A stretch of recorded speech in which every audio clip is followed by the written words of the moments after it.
All right, let's go ahead and get started here. We'll jump back into this study here, evolution and science. We have gone through the history of evolution, Darwin skeptics today, natural selection, mutations, vestigial organs, the peppered moth, embryo development, and now this morning we are looking at ape men. This is an interesting one as we see the many hoaxes they have perpetrated on us to push evolution and prove evolution, and we'll see how that works. And then here's the rest of the topics we will go through in this study. So, ape men. Ever since Charles Darwin published On the Origin of Species in 1859, evolutionists have rushed to find the missing link in human evolution. Most of us have heard that term before, the missing link. The history of this search is not the story of true science. It is a history filled with lies and hoaxes. This is the reality of it. This is the lengths they're willing to go to prove their false theory. It's been exposed in many books. Bones of Contention by Roger Lewin. Bones of Contention, a creationist assessment by Martin Lubenow. In the Minds of Men, Darwin and the World and the New World Order by Ian Taylor. Adam and Evolution by Michael Pittman. Icons of Evolution by Jonathan Wells. The Bone Peddlers, Selling Evolution by William R. Fix. Some of the books. So consider some statements by the evolutionists themselves. Here's what they say. The search for man's past has been littered with vain hopes and invented hominids. Francis Hitching, The Neck of the Giraffe. The word hominid refers to humans or relatives to humans. So the invented relatives to humans. In The Bone Peddlers, William Fix wrote this. I gradually came to realize that the presentation of fossil evidence for human evolution has long been and still is more of a market phenomenon than a disinterested scientific exercise.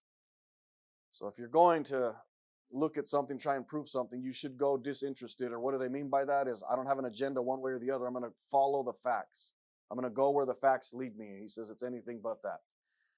Compared to other sciences, the mythic element is greatest in paleoanthropology. So the mythic element. That shouldn't even be at all associated with science, right? The mythic element, but there it is. That's Andrew Hill, Review of the Myths of Human Evolution, American Scientist, March in April of 1984. The study of human ancestry is a field of science mainly concerned with conjecture and speculation. Zolly Zuckerman, From Apes to Warlords. As we will see, the drawings and models of ape men are fiction.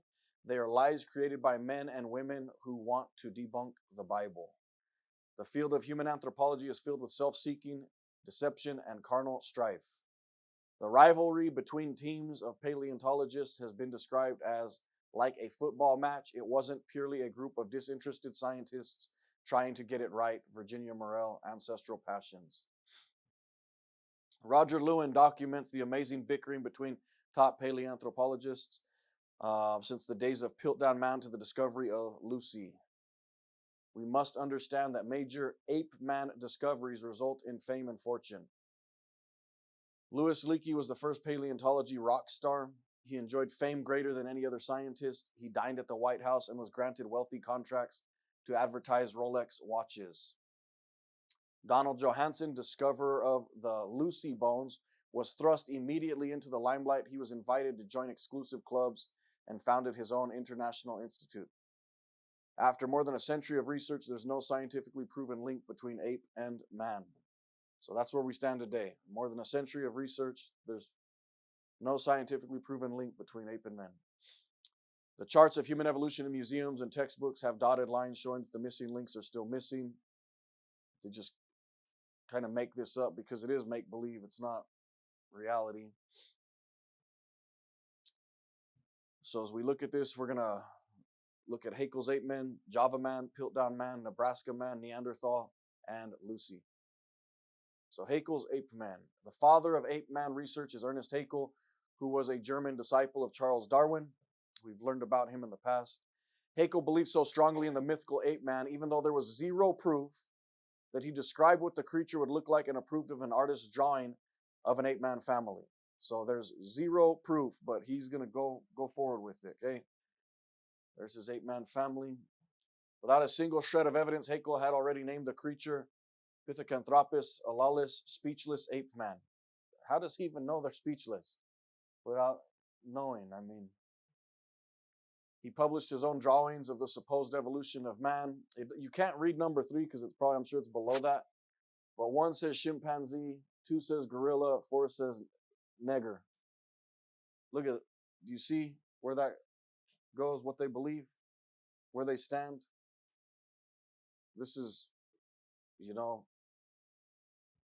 racism. This is how they view mankind. So essentially what he's saying is that black people aren't as developed as white people. Okay, and we're looking at another chart and it reveals something. It's this one right here. So look how this goes through. Okay, you can see, they try and make it look like black people, and then you get up to 3, and then go to number 2. What is a 2? To me, looks like an Oriental person. And that's what I thought. And then number 1 goes to like, a white European. Okay. So this is, because they're from England, so that's where, where they're going to go with. That's the, as we keep evolving, that just shows you kind of where their thinking is. So he made the men look more like apes. He made the apes look more like men. Now, again, we go to this idea right here. So the Nazis had the Jews below black people. He says the Jews were like the lowest. That's how the Nazis had them. That's how Hitler believed. Okay. And just based on that, just stopping to think about that, a person's worldview or their belief system directly impacts what they do. What you believe dictates what you do. Okay, your belief system is going to dictate how you live this life. All right, and a striking example of that is the Nazi belief system. I'd say another striking example of that is an evolutionist mindset, that worldview. Then we looked at last week, it makes it acceptable for abortion because it's not fully human yet, right? We get to use whatever justification we want to for that. When you start looking at just women who have had abortions and the depression that they face because of it, even though if outwardly they might say they don't have a problem with it, like when they have spoken openly about it, not like in an argument with somebody, they say there's problems that follow them because of the abortions that they've had, or the abortion or abortions. So it's not without problems, but your worldview dictates that. But inside, we know those things are wrong because God has written his law in our hearts. That's why people have so many problems with that. Like you look at people that would take an evolutionary mindset and say, I'm just here. I don't believe in God. I'm going to kind of live how I want. I'm going to do the things that I want. If I'm enjoy it, I'm going to do it. A hedonist lifestyle, right? I'm just going to do whatever feels good to me. That's what I'm going to do. And so we have a perfect shining example of that in Hollywood. And you look at how many, and rock music, and you look at their lifestyle, the rock and roll lifestyle, the Hollywood lifestyle, and look at how many of them commit suicide, how many of them multiple divorces, how many of them are just miserable. It's a trend within that because that doesn't fulfill. Doing those things does not fulfill. Read Ecclesiastes. Okay, it doesn't fulfill because we are meant for so much more than that. But that's what our thinking dictates how we're going to live. And it leads to exactly what, Proverbs, read through Proverbs and Ecclesiastes, and it leads to that. But I wanted to just point out that our worldview is going to dictate what we do, how we live. So he made the men look more like apes, and he made the apes look more like men. This wasn't science, it was propaganda. Okay, it's pushing an agenda, it's trying to teach something that's not truth. And so here's where we find the name Ernest Haeckel. Haeckel's the man who created the embryo chart, right? We know that's false. He's the one that did that. So he's not opposed to lying to people, to making things up, to push this agenda. He's not opposed to that. So why wouldn't he do that, with the Ape Man theory? So now we have Java Man. Eugene Dubois was a student of Ernest Haeckel who wanted to find evidence of the ape man. So he believed what he said, so let's go find the evidence. He began his search on the island of Java when he was assigned there with the Dutch army in 1891 to 92. He found a few bones. Dubois found an ape skull in 1891, and in 1892 he found a human thigh bone 50 feet away. Okay, 50 feet away. He also found a couple of teeth. All right, these are the bones that Dubois found. So that's it right there. That's what he found. Okay, this is Java Man. There is no evidence that the skull and thigh bone belonged to the same individual or even the same creature. Yet Dubois and Haeckel announced that they had found the missing ape man, and it had a small ape head and long human legs. So there's the proof. It was named Pithecanthrops erectus. This means ape man that walks upright. Haeckel had a life-size model made of the mythical creature and exhibited it throughout Europe. Based on that. That's what he found, and he makes a whole model of it. Okay, that's pretty good right there, isn't it? Java Man appeared in books, magazines, newspapers, and museums as evidence for evolution. Yet it was a lie. Not only was there never any evidence that the skull and the thigh bone belonged to the same creature, but Dubois had also found two other skulls in the same place as the Java Man skull and had kept this a secret because it didn't fit the narrative that he wanted. Okay, so he's just going to lie about it. This is because the two skulls were obviously fully human. Dubois had not found an ape man. He had found real men living in the same location as apes, just as men do today in places such as Africa, India, and Nepal. So no difference. Like people die and their bodies decompose and the bones are left. That was Java Man. This is Piltdown Man. Piltdown Man was presented as a missing link in human evolution for 40 years. It was used as evidence for human evolution by scientists and teachers throughout the world. Okay, so we're going to look at these things, and this was used as evidence for 40 years to teach people, to prove evolution. This is what was used, okay? In 1912, the British Natural History Museum said that bones of an ape man had been found in a gravel pit in Sussex, England. The bones had been discovered by Charles Dawson, an amateur fossil hunter, and by Arthur Woodward of the British Museum of Natural History. The gravel pit was at a place called Piltdown, so the bones were named Piltdown Man. The bones were examined by renowned scientists who claimed that the creature was a missing link. These men included Arthur Woodward, Grafton Elliott Smith, Arthur Keith, Pierre Teilhard. So,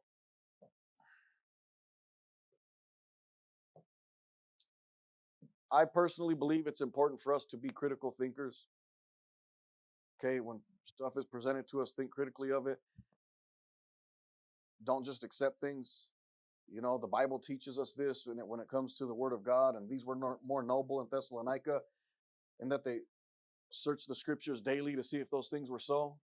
Paul is preaching to them, the Apostle Paul, right? We're like, man, probably the greatest Christian that ever lived. Who knows? Maybe there's someone we've never heard of, but definitely did a lot for Christianity, right? The Apostle Paul. They're checking him. They're checking what he's saying with the Bible. That's what they were doing, and God said that's noble. So not just blindly receiving whatever is given to you, but thinking critically of it, looking at it, is looking at the evidence. Okay, that is what it says. Perfect. Receive it. Man, I'm going to take this. That is truth. Okay, so we need to do that. We need to think critically. So these bones were examined by renowned scientists. So the science of the day said, yep, it's a missing link. The top scientists in the field, these renowned scientists said, yep, this is a missing link. So science said it was true. So therefore it must be true, right?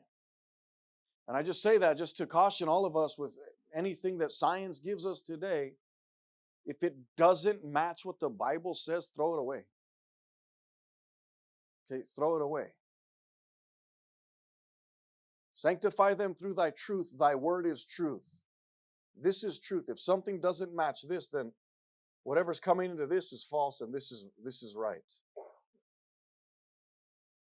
Because so many people have such a hard time with evolution and the millions of years and trying to fit it with the Bible, because anybody with, some common sense that that can read and understand some things. When you read Genesis chapter 1, you realize immediately, like, this does not jive with evolution.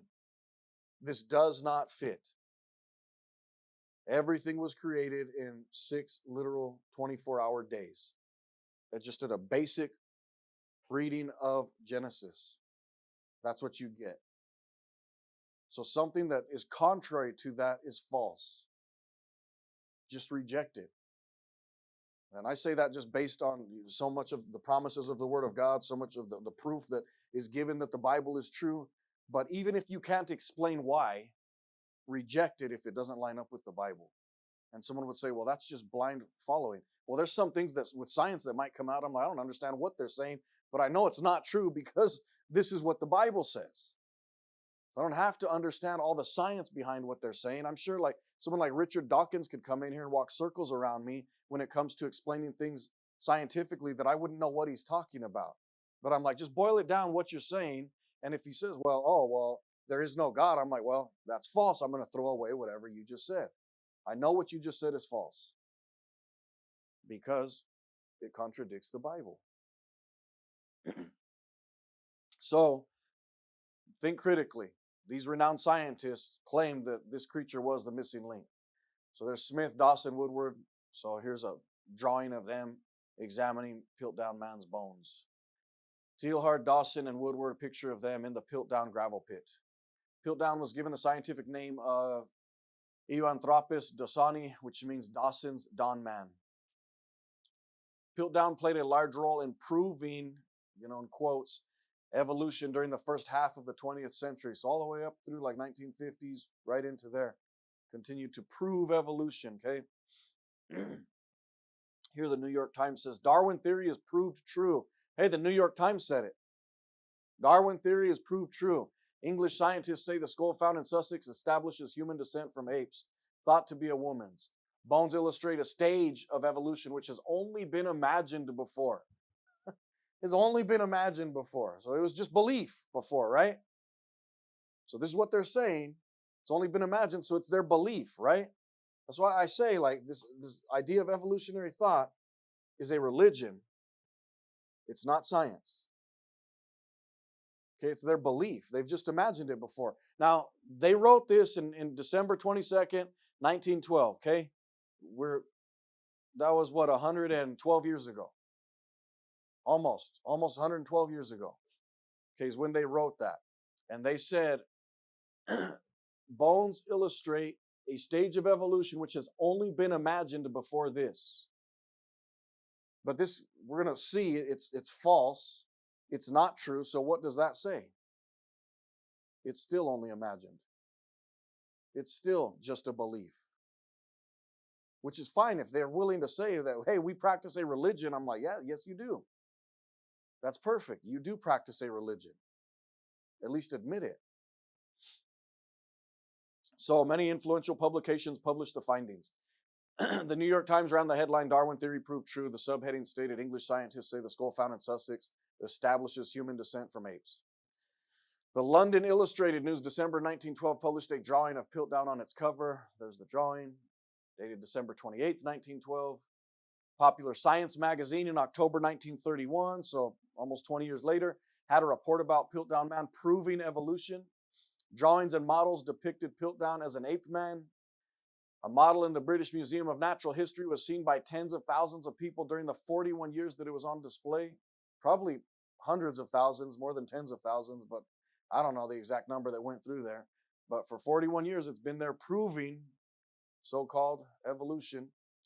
Piltdown was used as evidence that the Bible is not true. And there it is. See, look at how many people's faith did that destroy?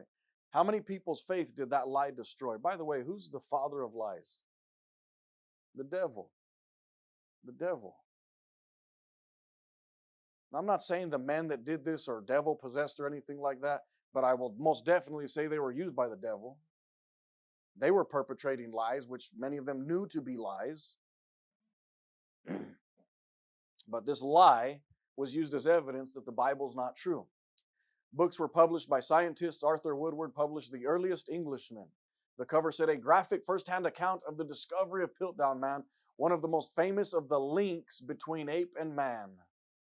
The discoverers of the Piltdown bones were given many prestigious awards. They were knighted by the Queen of England. In 1953, the British Museum ran new tests on the bones and concluded that they were fake. Someone had taken an ape jawbone and part of a human skull and treated them with chemicals to make them look old.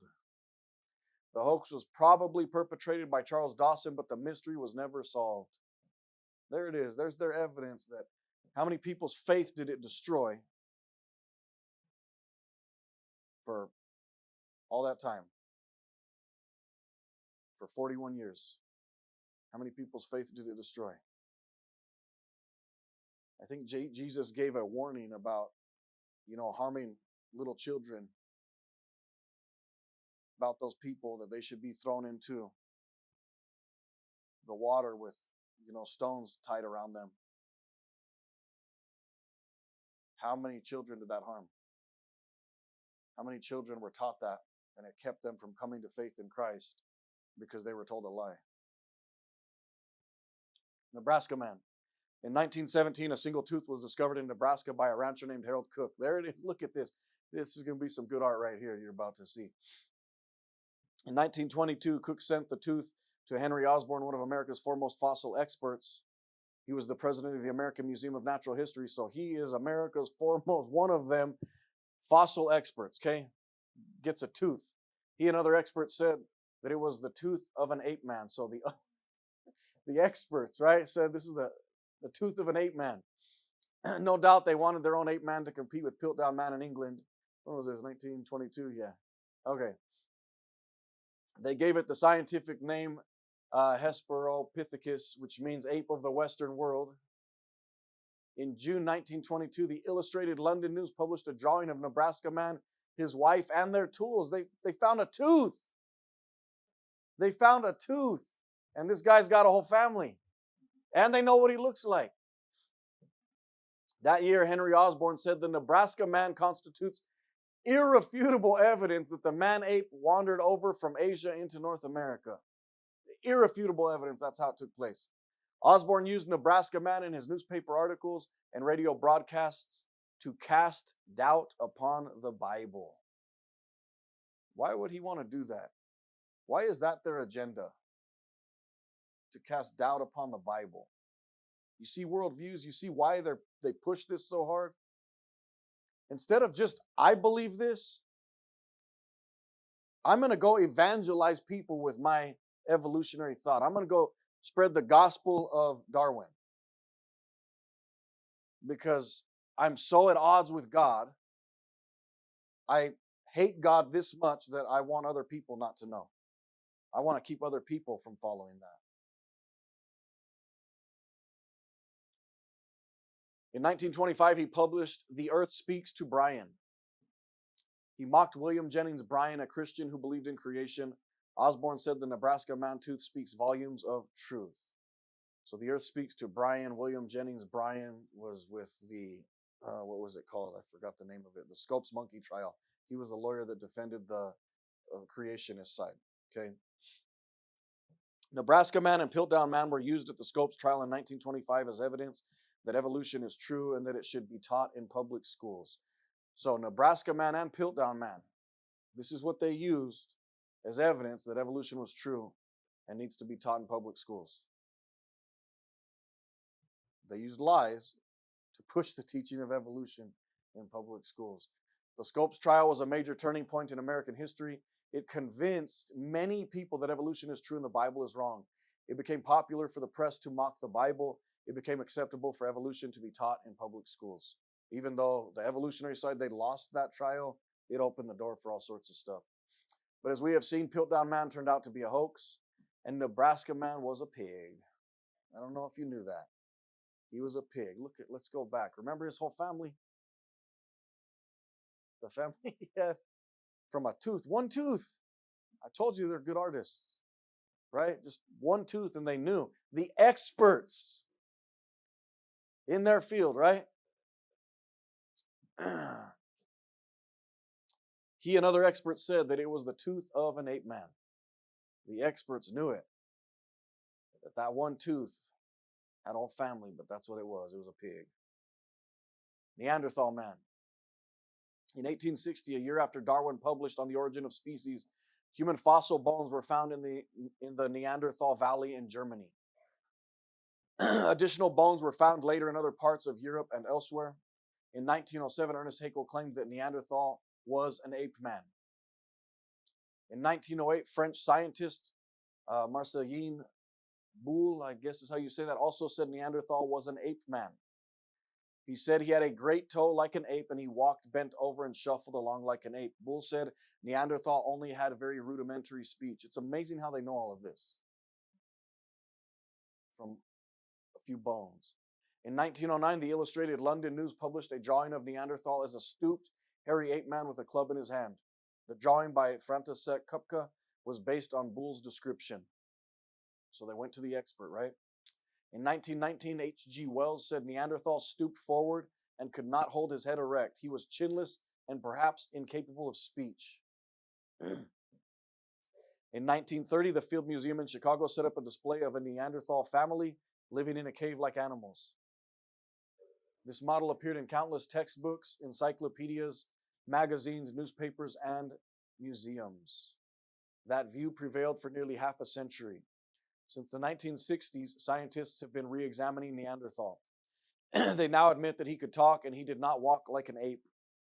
Neanderthal was reclassified as a Homo sapien, which means a human, a man,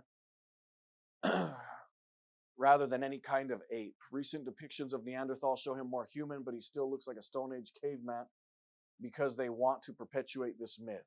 So it's all just whatever fits their fancy. We're going to make it what we want to point you in a direction, to guide you down this path towards evolution, even though we know this stuff, a lot of it is false. What we used as evidence was false. So the 1930s versus the 1970s, Chicago Field Museum. Still pretty similar. The Smithsonian Natural History Museum, American Museum of Natural History, this is all Neanderthal man. The Human Story in the Victoria Museum, British Museum of Natural History. In truth, Neanderthals were simply men. They were sons of Adam. There never has been a Stone Age. Some men have lived in caves, but there are no cavemen. Neanderthal was long used as evidence of human evolution from apes, but it was a myth. Lucy. Lucy is a name given to the fossils of an ape that is supposed to be a missing link between apes and man. The creature was given a human name for advertising purposes. Many museums feature models of Lucy. Museum of Man in San Diego, there's a model of her. Michigan State University Museum, Smithsonian Museum of Natural History. How do they all get it different? You know? British Museum of Natural History, Chicago Field Museum, American Museum of Natural History in New York. The fossil bones were found in 1974 in Ethiopia by Donald Johansen. The fossil was named Lucy because the Beatles' song Lucy in the Sky with Diamonds was playing at the camp party that night. Johansen was showered with international acclaim. Lucy lifted him from relative obscurity to fame and fortune. This reminds us that evolutionists are highly motivated to prove evolution. Right? What does the Bible say about money? Specifically, the love of money. Anybody know? That's right. The love of money is the root of all evil. Why not lie? Who cares if you destroy people's faith, if you destroy someone's eventual salvation for money, for gain, for your own desires? Here are the bones they found. The creature stood about 3.5 feet tall. Those are the bones right there. The evolutionary name is Australopithecus afarensis. Australopithecus is the name that evolutionists have given to apes that they believe were the predecessors to man. Johansen and other scientists claimed that Lucy walked upright, which was the first step toward becoming human. Textbooks and museums depict Lucy as a short, hairy ape woman. She has an ape-like head, but human arms and hands and human legs and feet. This is the model at the British Museum of Natural History in London. So there's Lucy. Lucy is an evolutionary fable. Even many evolutionists don't believe that the creature walked upright. There's no consensus of opinion, yet the drawings always depict it walking like a man. Dr. Solly Zuckerman of the University of Birmingham in England, he and his team of scientists studied the fossils of Australopithecus for 15 years. They are just apes and beyond the ivory tower. Studied them for 15 years. At the end of that, his conclusion is they're just apes. That's it. It's nothing more than an ape. They carried their heads like apes and not like man. Zuckerman was not a Christian and didn't believe in creation. So he doesn't have an agenda towards us, right? He's just, as a scientist looking at it, he says they're just apes. But he was persecuted by evolutionists for questioning the Ape Man theory. Bill Junger's Stony Brook Institute. Lucy's legs were too short to walk like a man. Randall Sussman and Jack Stern, Stony Brook University, they described Lucy's hands and feet as being long and curved, typical of a tree-dwelling ape. So the evidence points to the fact that Lucy's an ape. Randall Sussman, he said that the creature's curved ape-like finger bones and its long arms relative to its legs speak of tree living. Apes versus human feet. So a chimpanzee, gorillas, and a human. Charles Oxnard, University of Southern California, the creature's big toes stuck out as in chimpanzees. Not like a human. Russell Tuttle in the University of Chicago, curved fingers and toes are ape-like for grasping tree branches. Christine Tardieu, anthropologist in Paris, Lucy's locking mechanism was not developed. The locking mechanism in the knees allows humans to stand upright comfortably. Dr. Fred Spur at University of College London, using CT scans of Lucy's inner ear canals, he concluded they did not walk habitually upright. Dr. Jack Stern, Lucy walked funny, not like humans. Dr. Eric Stockstad, Lucy had the morphology that was classic for knuckle walkers, just like that. In Kathmandu, I saw a macaw monkey walk upright for about 100 feet, but they can't do it easily or naturally. The Lucy reconstructions are fables. This is not science. The science points to the exact opposite. Okay, the science says the other way, not this. Okay, she's an ape. She didn't have human hands, yet models have human hands. American Museum of Natural History, British Museum of Natural History, Chicago Field Museum, American Museum of Natural History, Museum of Man, San Diego. She didn't have human feet, yet the models have human feet. British Museum of Natural History, British Museum of Natural History in London, American Museum of Natural History, Michigan State University Museum, St. Louis Zoo. The St. Louis Zoo has Lucy on display with human feet and hands. No feet or hand bones were found. The purpose of the display is not for education, but for indoctrination in evolution theory. She didn't have human proportioned legs, yet the models have human proportioned legs. She didn't have human proportioned arms, yet the models have human proportioned arms. All of the evolutionary stories about ape men are fairy tales. They have never explained how an ape could make the giant leap to become a man. They've never explained it. For an ape to evolve into a man would require changes that would be miraculous. The ape would have to evolve human posture. So just looking at that.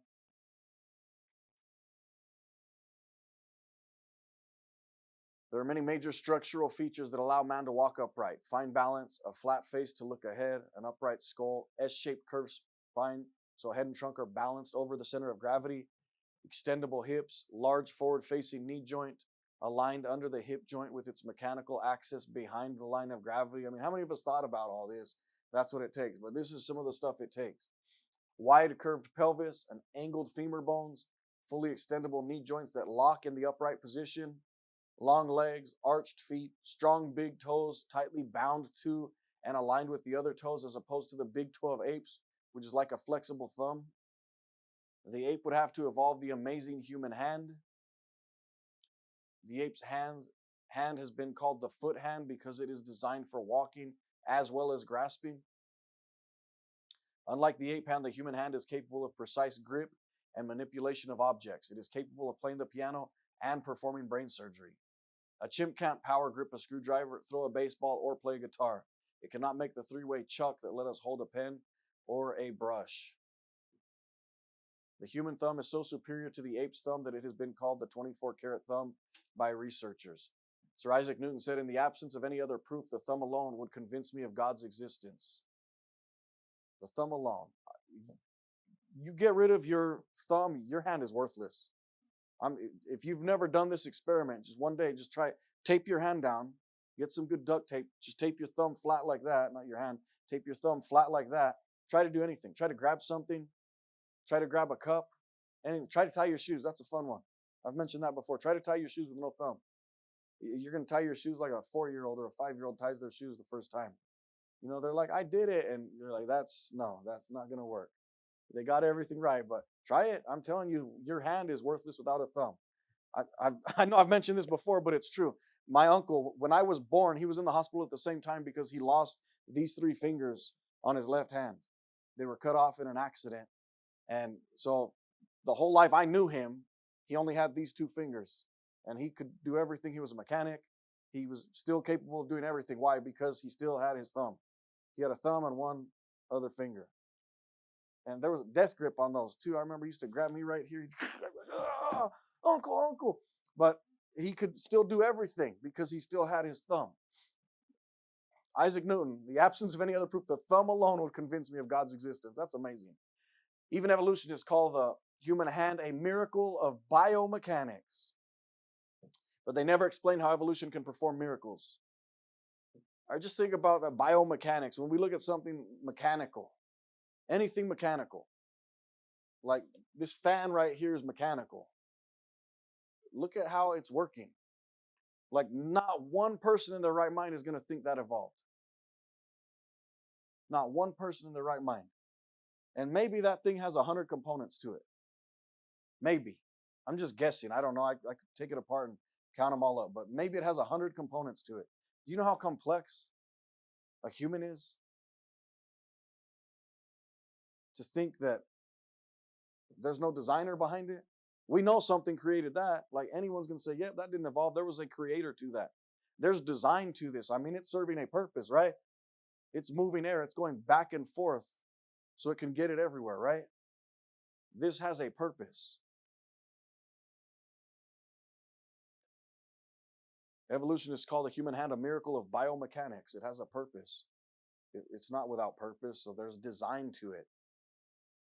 There's design to it. They never explain how evolution can perform miracles. The ape would have to evolve huge new resources in the brain to control the human hand. The human primary motor cortex in the brain is 4 times larger than a chimpanzee's. Craig Beadler, Proof of God in the Palm of Your Hand. The ape would have to evolve the amazing human nervous system that is necessary to control his hands and legs in a human fashion so his arms and hands can perform feats that an ape cannot perform. The nervous system is like electrical wiring in a building. The wires are complex nerve cells that run from the brain to every part of the body. Let me just ask you this. If, we've gone through, we've looked at evolution and we see, they say that it happens and it's survival of the fittest. And for what purpose, if chimpanzees, monkeys, gorillas are surviving and thriving right now, why would they need to change? Why would anything need to change? Why would they need to evolve any further? If it's true. They have no need to. So they're not going to, and again, we looked back at, they can't add features, right?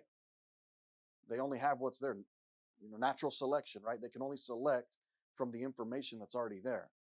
There's never been anything added other than what was already there, right? When we went back and looked at what were those flies called? I forget, the fruit flies, right? They did all kinds of mutations with them, right? They changed all sorts of things, but no new information was ever added. Everything they did, it never added information. It only messed up what was already there, right? It just mutated it. It didn't add anything positive. So everything that evolution says is false. So with apes and chimpanzees and everything already functioning just how they need to, There's no reason for them to go any farther. But even if they did, how are they going to add all this stuff if the information isn't already there? Because it can only select, right? And then they said, well, mutations. Because once they realized, oh, natural selection, it can only select from the information that's there. Then they had to throw in, well, mutations. But then science, and real science actually has proven that mutations don't bring anything positive. And they don't add information. They only change the information that's already there. By the way, let me make this statement. I do believe in science. I just don't believe in false science. So how would they add all this stuff they need to add that isn't already there? So the nervous system is like electrical wiring in a building. The wires are complex nerve cells that run from the brain to every part of the body. The brain has neurons that send the signals to the rest of the body. There are 100 billion neurons in the human brain. The signals travel along the nerves at 24,000 miles per hour. I don't know how they measured that. I guess they got a stopwatch from the time I told myself to close my hand to open it. And they said, that's 24,000 miles. I think it's probably closer to 23,832, but I'm just kidding. All right, this system enables the hands to do amazing things such as play the piano. Recently, scientists have discovered that the tendons in the hand themselves are intelligent and actually perform mathematical computations to assist the hand in performing the brain's commands. Pretty incredible. Our experiments show that the tendon network of the fingers performs logic computation to preferentially change torque production capabilities. Neuromuscular Biomechanics Laboratory at Cornell University, June 2007. A skilled typist visually processes up to 8 keys in advance, and the tendons and muscles begin performing the keystrokes about 3 characters in advance of striking the keys. Dr. Randy Guliuzza, ICR's Institute for Creation Research, Proof of God in the Palm of Your Hand. Their research shows the uniqueness of the human hand. Our results highlight the biomechanics, uniqueness, and versatility of human fingers by showing that the nervous system and tendon network work synergistically to reach different regains of torque actuation. Scientists are finding this intelligence everywhere. Moreover, this form of information processing at the macroscopic scale is a new instance of the emerging principle of non-neural somatic logic found to perform logic computations such as in cellular networks. And I imagine that statement right there was probably dumbed down. And how many of us did that? Right? Whatever's happening is amazing, right? We could sit down and break it down some more, but things are happening faster than it's working with our brain to make things happen. The ape would have to evolve human intelligence. And look at just some pictures of some of the things that humanity has done. Right? Apes are nowhere near that. And none of this explains where man's thoughts originate in the first place. The brain is a biological machine. It does not explain man's thoughts. Only a God-given spirit can explain that. The ape would have to evolve human speech. John McKay said this, the ability to speak is built into human brains. The potential to speak any language is hardwired into the brain. The child's brain takes in, analyzes, and resynthesizes the language it hears. The muscle control needed for speech is very complex and comes built into the human brain. Speech involves precision control of breathing muscles, as well as the face, tongue, and larynx. This does not exist in apes, neither does the precise control of the arms and hand require for writing and drawing. In the 1970s, a chimpanzee named Nim Chimpsky was raised as a human and taught sign language. He could not understand anything more than simple commands. The longest string of signed words Nim ever signed was, give orange me, give eat orange me, eat orange give me, eat orange give me you. After years of training, Nim lacked the language capacity of a human toddler. All of these miraculous changes would have to occur at the genetic level by blind mutations. No one has ever demonstrated this happened or ever that it is scientifically possible. Even speaking from an evolutionary standpoint, we must ask why Lucy would evolve upright, walking, and why natural selection would allow her to survive.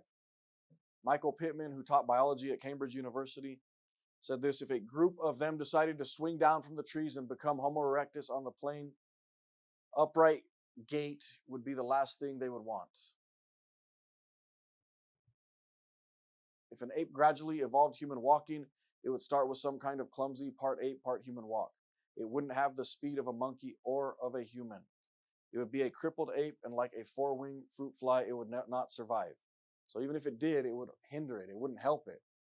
It would just make it more easily a victim, prey. rolling like a boat in high seas and still wearing that tiny chimpish head, he'd have had little chances in the survival stakes. Ape men are a myth. God made man in his own image, and man is not an animal. Genesis 1:27. So God created man in his own image. In the image of God created he him. Male and female created he them. All right. I'm going to stop here. I thought I was going to be able to get through it all. I'm not. I've already gone over. It's probably just going to be this last section next week, but we'll look at that next week for us.